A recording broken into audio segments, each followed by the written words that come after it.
Swan, pour toi, c'est quoi le meilleur son drive que tu pourrais avoir dans ta vie?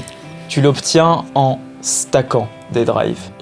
Moi, j'adore le stack. Tu peux leur raconter comment on fait ça, s'il te plaît? Un stack, c'est très simple. Un exemple qu'on pourrait prendre, ce serait celui de John Mayer.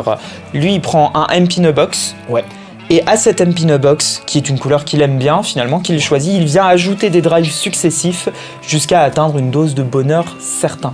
Ouais, ça, c'est sensualité totale du drive.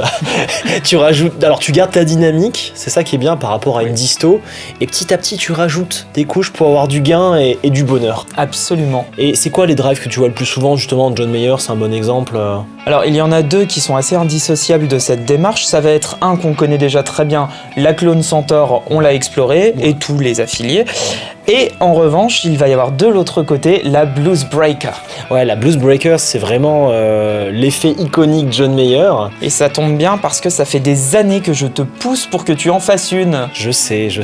J'ai entendu ce que tu me dis, j'ai entendu ce que vous dites dans les commentaires, et justement aujourd'hui, avec FX Teacher, on vous présente la Blues Believer.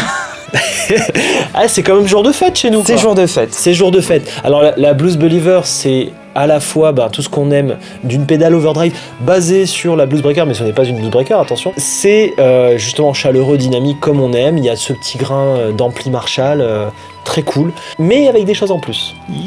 On a une vidéo ce soir qui va en parler. Enfin, ce soir, elle est déjà sortie. Vous la retrouverez là juste après dans les suggestions. Et en attendant, Swan, je crois que tu as quelque chose pour nous.